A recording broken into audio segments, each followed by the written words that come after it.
여러분 안녕하십니까? 경제 현장 오늘 시작합니다. 미 연준이 다시 한번 기준금리를 0.75%포인트 올렸습니다. 예상은 했는데 긴축의 고삐를 계속 죄겠다는 파월 미 연준 의장의 발언으로 시장은 충격을 받고 있습니다. 원달러 환율이 1,400원을 넘어섰는데요. 파월 의장의 기자회견 내용 분석과 FOMC 이후 시장의 방향에 대한 전망, 집중 진단에서 함께 하겠습니다. 유튜브 실시간 댓글 의견 주시면 토론에 반영합니다. 경제 현장 오늘입니다.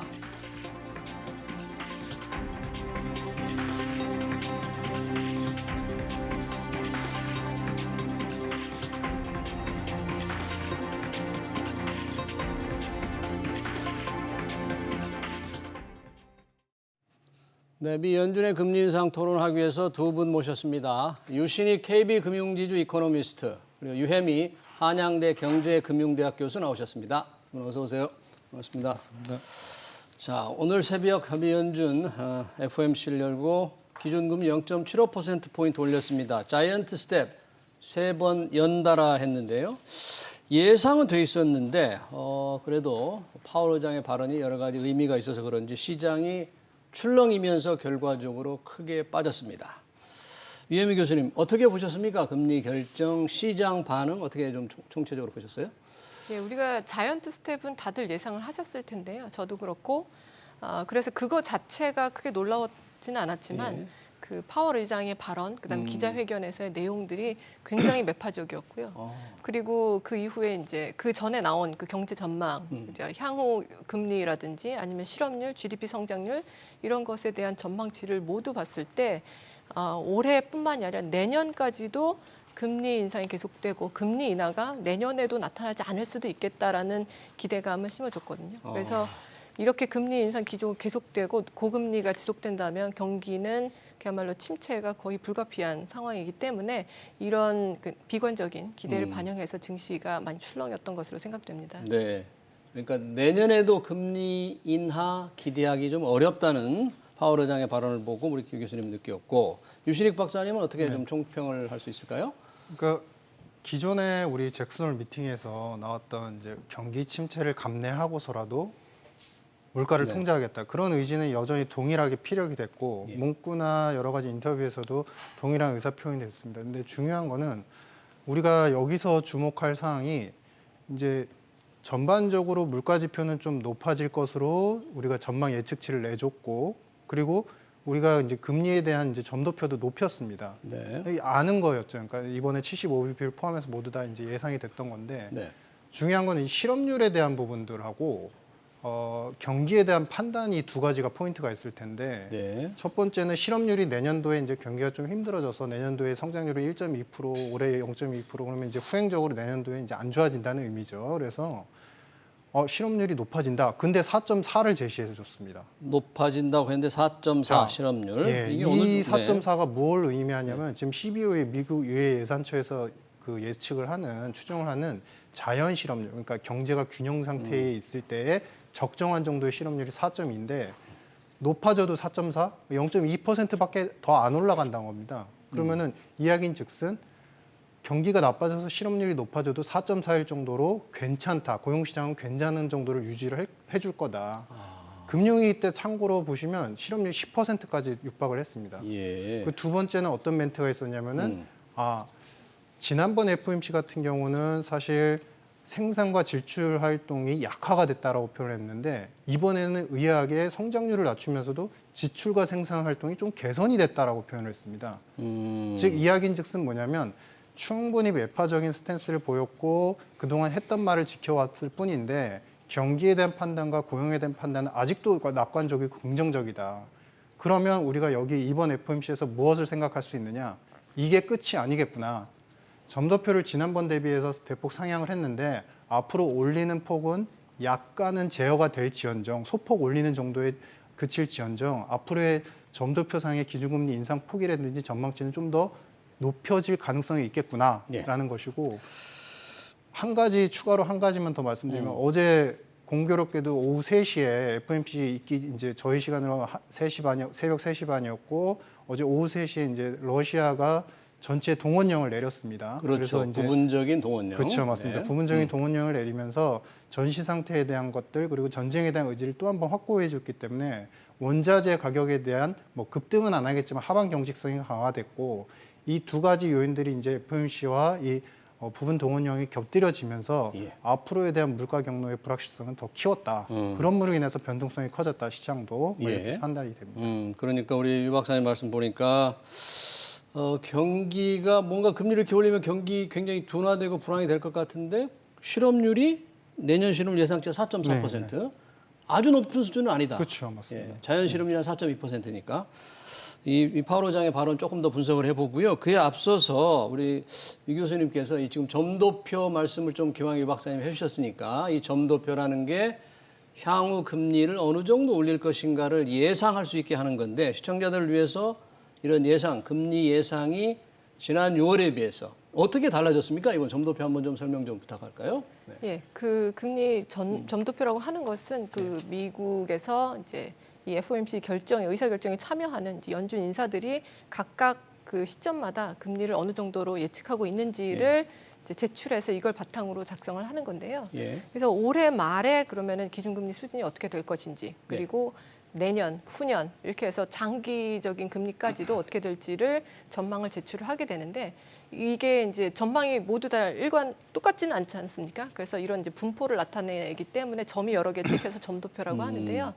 올해 말에 지금 금리 예상을 전망을 보면 지금 4.4%라고 되어 있습니다. 근데 네, 이 4. 화면의 왼쪽이네요. 2022년. 예, 왼쪽에 있는 2022년 말에 이게 다 연말 기준이거든요.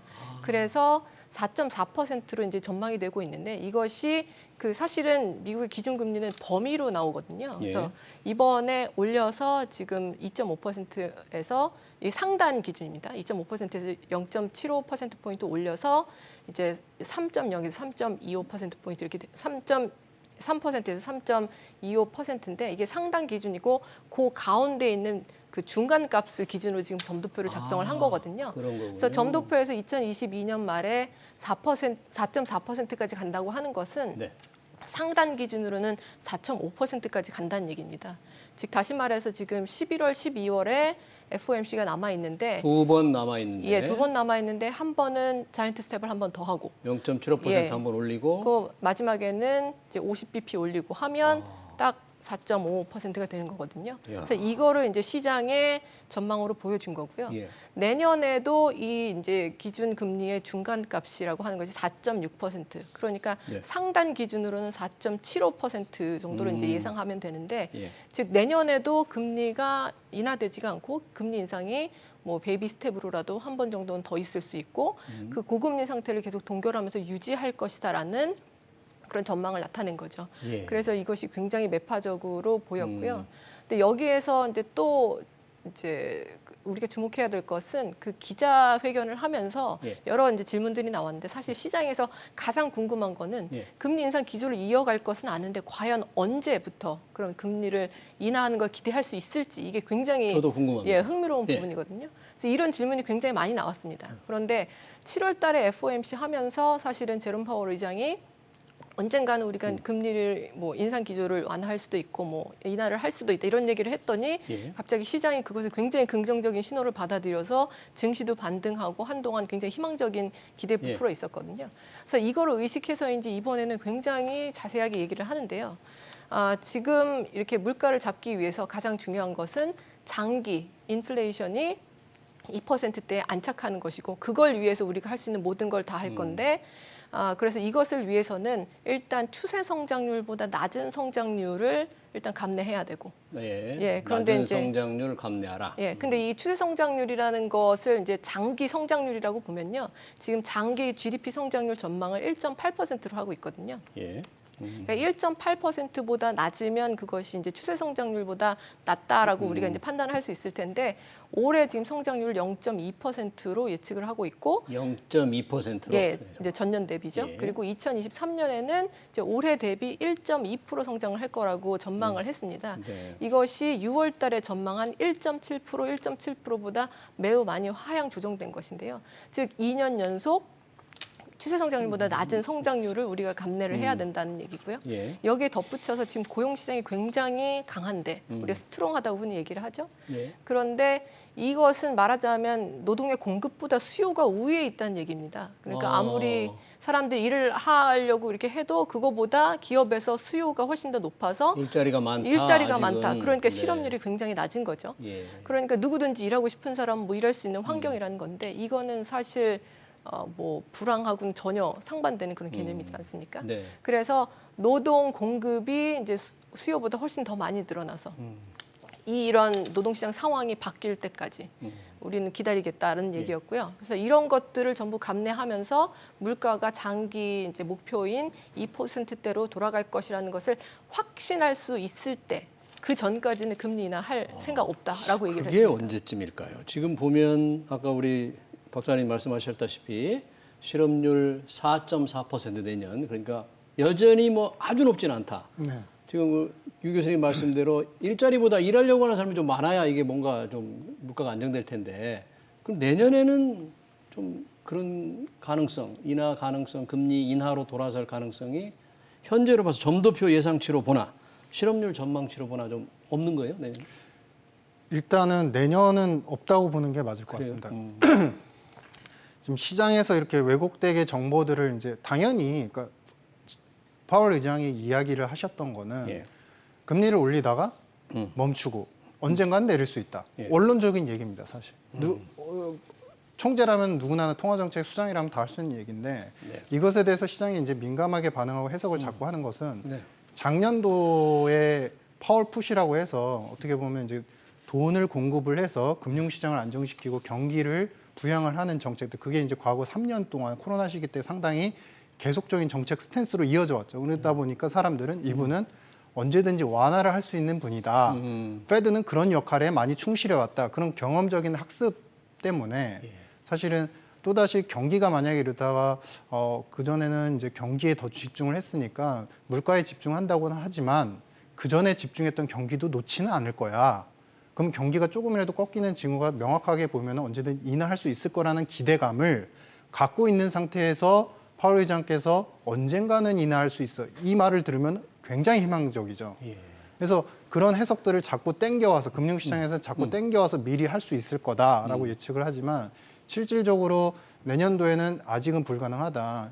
여전히 그 2% 목표 타겟 인플레이션을 갖다가 그 범위 내로 이제 통제를 하려고 하고 있고 중요한 건 이제 8월 물가 이게 이제 언제쯤 멈출 거냐에 대해서는 물가를 얘기를 안 할 수가 없습니다. 근데 8월 물가에서 이제 보시다시피 이제 8.3% 우리가 예상치보다 높아서 이번에 이렇게 이제 75bp 인상을 하게 된 건데 그 8.3%에서 절반가량 대략 4%포인트가 대부분 서비스 업종에 의한 물가 상승으로 나타났습니다.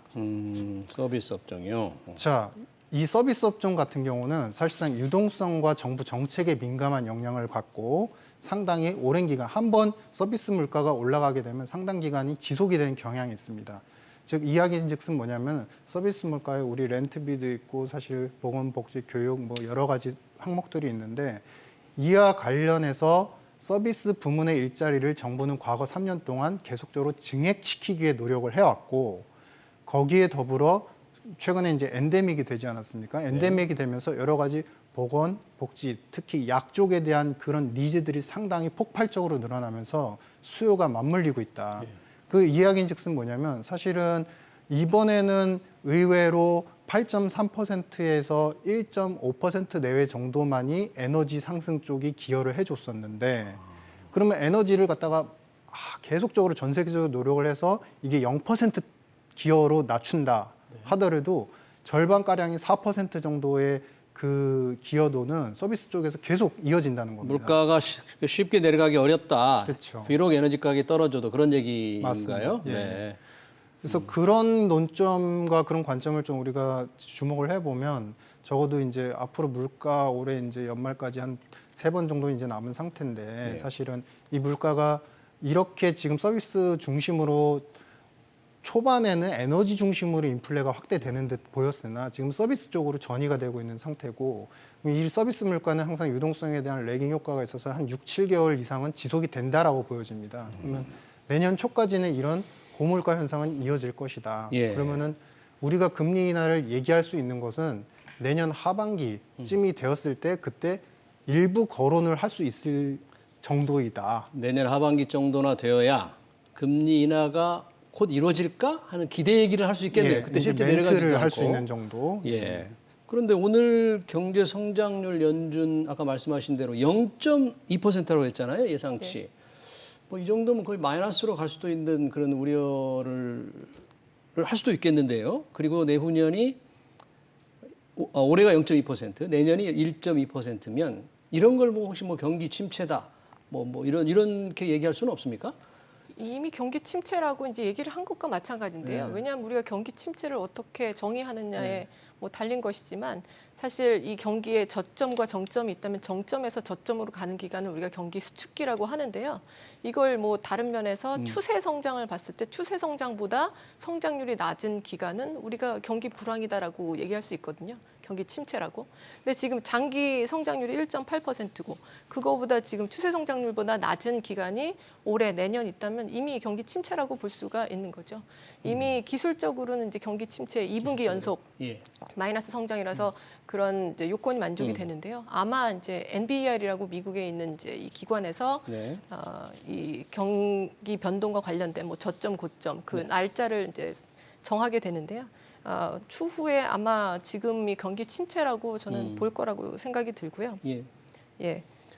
그 동향을 알 수 있는 게 이 미국 금리 장기 단기 금리 수준일 텐데 뭐 지금 장기 금리와 단기 금리가 좀 뒤집혔습니까, 미국에? 어떻게 바뀌었습니까? 예, 역전이 일어났는데요. 네. 근데 이 역전이라는 것이 이제 대부분 경기 침체의 전조 신호다라고 예. 많이 말씀을 하시는데요. 이제 재밌는 것은 이 경기 침체가 미국에 일어났을 때 뭐 최근 한 7, 8번 거의 대부분이 다 그 전에 이런 금리 역전 현상이 일어났습니다. 원래 장기 금리는 단기 금리보다 조금 높게 돼 있어요. 이 이유는 장기적으로 이제 투자를 할 때는 여러 가지 불확실성이 있지 않습니까? 그래서 이런 불확실성을 감내하는 것에 대한 보상으로 원래 장기 금리가 단기 금리보다 높게 설정이 되는 게 일반적인데요. 그런데 이렇게 단기 금리가 오히려 장기 금리보다 높아질 때 이때 우리는 이제 장단기 금리 역전이 일어났다고 하고 이것을 굉장히 특이하게 바라보는데요. 이 경기 침체 이전에 이런 경기 역전 장단기 금리 역전 현상이 일어났던 것은 사실이지만 장단기 금리 역전이 일어났다고 항상 또 경기 침체가 일어났던 것은 아니거든요. 예. 그런데 이제 지금 현재는 경기 침체에 이미 진입했다고 저는 보고 있고요. 그래서 단순히 그냥 장단기 금리가 역전이어서가 아니라 요것도 지금 뭐 예전에 경기 침체와 이제 더불어서 같이 나타나고 있는 그런 상황이라고 볼 수 있겠습니다. 네, 그렇군요. 그럼 이번에 시장에서는 전반적으로 금리 인상 지속될 거다, 뭐 경기 둔화 계속될 거다 하는 일치된 의견들이 좀 많았는데 이번 금리 결정 과정 또는 파월 의장의 어떤 기자회견 내용을 종합해서 볼 때 뭔가 조금 특징적이거나 또는 소수 의견에 뭐 그런 재미있는 얘기는 별로 없었습니까 이번에? 그 경기에 대한 판단을 예. 좀 주목을 하고 있는데 앞서 말씀드린 것처럼 이 약간 이제 수치 전망 수치에 대해서 아까 이제 점도표 아니고 이제 전망 우리 프로젝트 테이블에서 경제 전망의 수치가 조금 해석하기 힘든 부분이 있었습니다. 경제 성장률 전망 예. 수치가 올해 0.2, 내년 1.2. 왜 이 말씀을 예. 드리냐면 이제 전기비 연율로 이제 마이너스 1.6, 마이너스 0.6 이렇게 이제 1, 2분기 이렇게 나왔는데 분기별로 할 예, 때요. 예. 3분기, 4분기에 마이너스 1% 내외를 계속 연속적으로 기록을 해야 올해 이제 0.2% 정도가 나오게 됩니다. 아, 그래요. 근데 이제 우리 애틀란타 연준에서 GDP를 갖다 계속 지표가 나올 때마다 예측을 해주는데요. 예. 그게 지금 최근에 0.23% 정도 나올 것이다. 3분기에 이렇게 예상을 하고 있습니다. 예.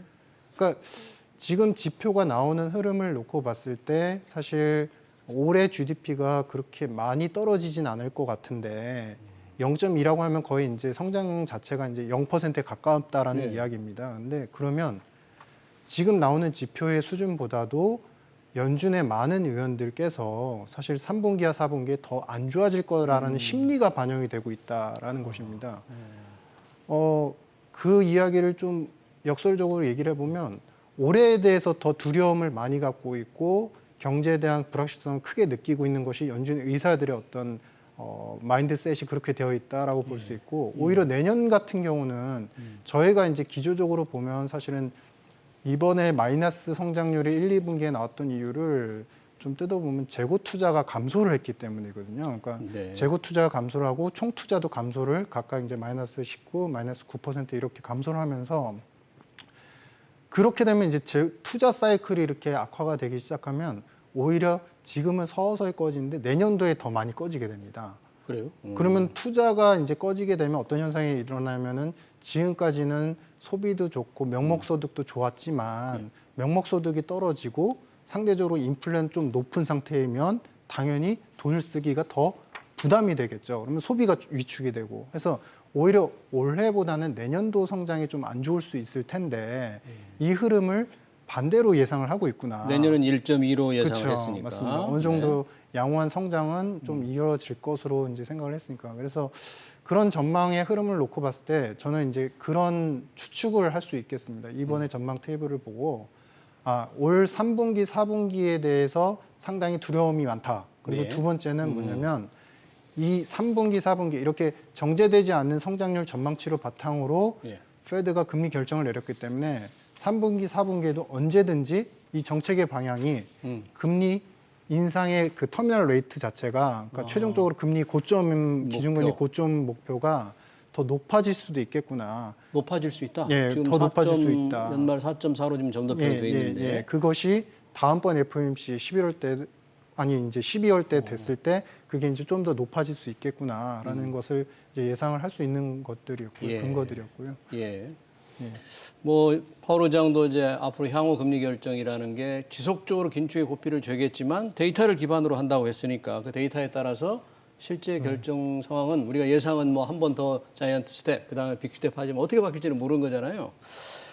여튼 자이언트 스텝을 3번 밟다 보니까 우리 시장에 지금 충격이 있는데 환율이 가장 민감하게 반응한 것 같아요. 증시는 그래도 좀 낙폭이 조금 주는 것 같은데 왜 이렇게 환율 시장이 이렇게 급격한 이 상승세를 타게 됩니까? 이 정도면?